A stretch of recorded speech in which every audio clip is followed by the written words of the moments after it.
All right. We are on Babylon for this decider match between GreyRavon and Wyrm. It is GreyRavon, the mighty Zerg, in the top left of Babylon, and it is Wyrm, the mighty Protoss, in the bottom right. Let's zoom out a little bit. Let's speed it along so that we can get into the action, into the good bits. So Wyrm opening up with a pylon in the appropriate place. This is strongly recommended when you're playing against Zerg.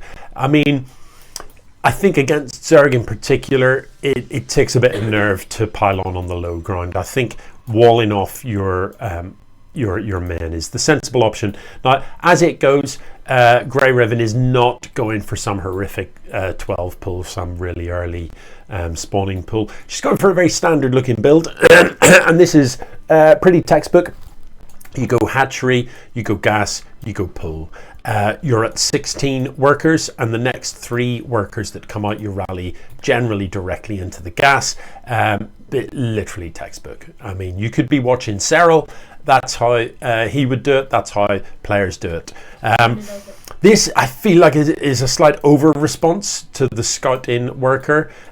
Sometimes when it's Protoss and you haven't been in their base to check, you know, the Overlord will now check, I hope, and see what's up. If you haven't been in their base to check and you don't know that there isn't a forge, sometimes it is worth just pulling a worker and having it chase the Protoss worker, just to make sure it isn't trying to cannon rush or anything like that.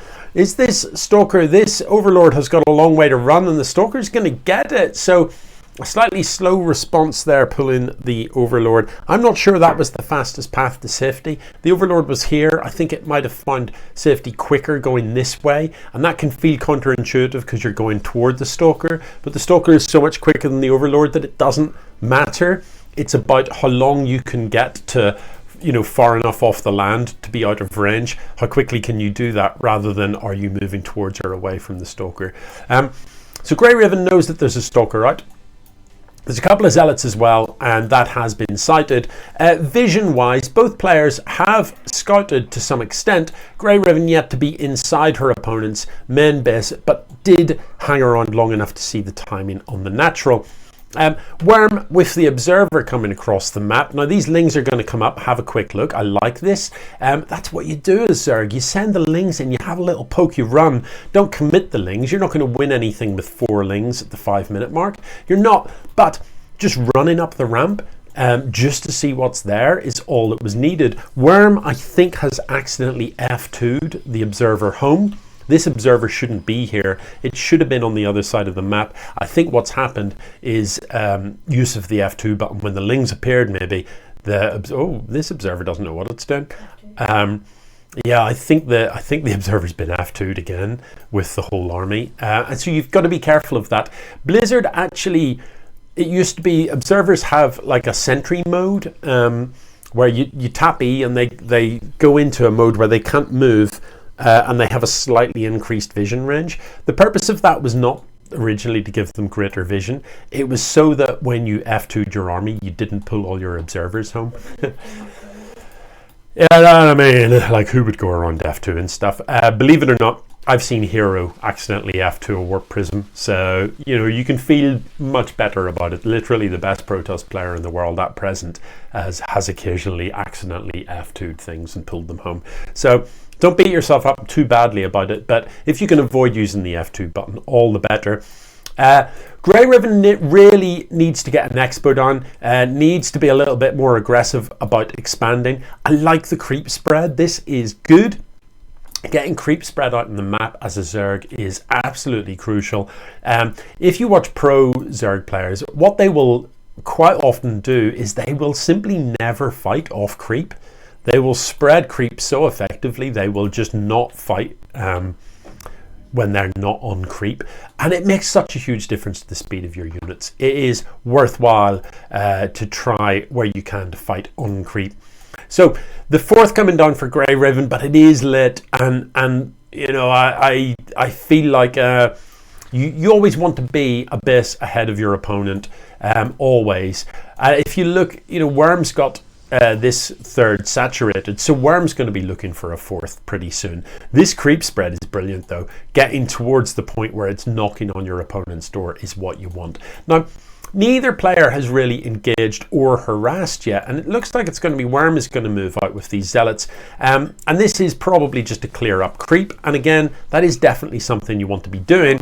This is a lot of zealots for the job though, and arguably you just don't need that many zealots to clear creep. You don't want to overcommit to that.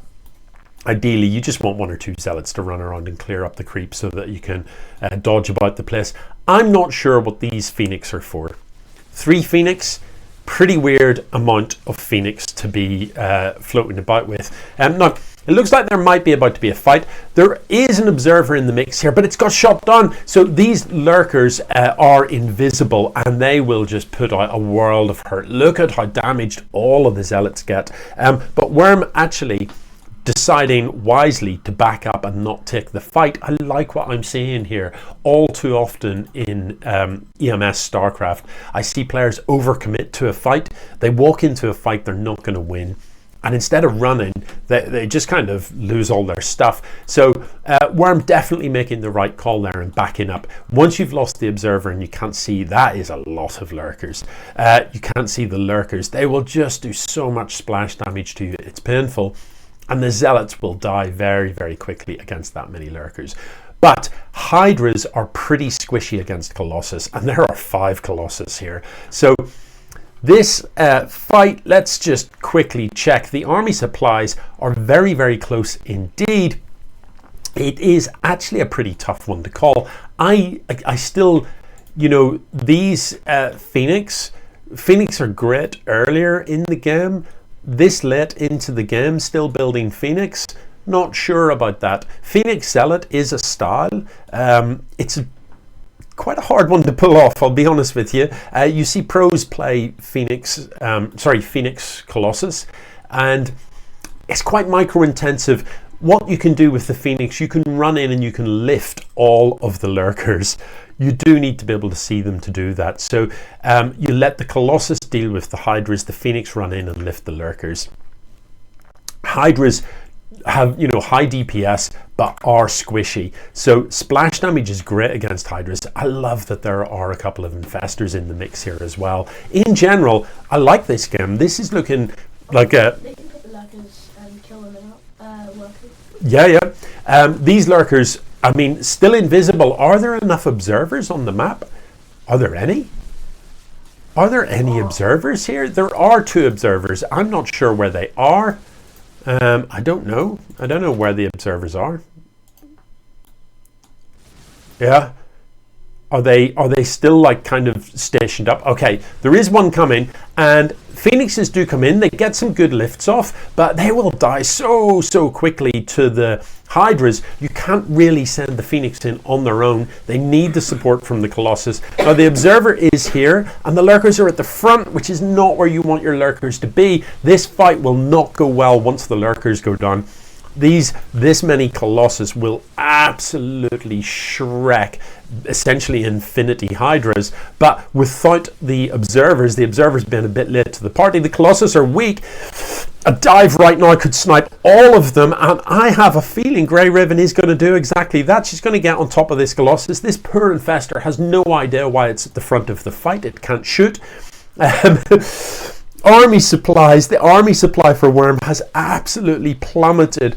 That gap in the presence of the observers just allowed the lurkers to go absolutely ham on the Colossus, and once the Colossus are gone, these Hydras can do whatever they like. Zealots running in above lurkers just is a little bit painful to behold. Can Wyrm come back from here? I'm not entirely sure. GreyRavon has played this pretty well. I'd have loved to see more use made of the infestors. I'm not sure if we saw any fungals go down.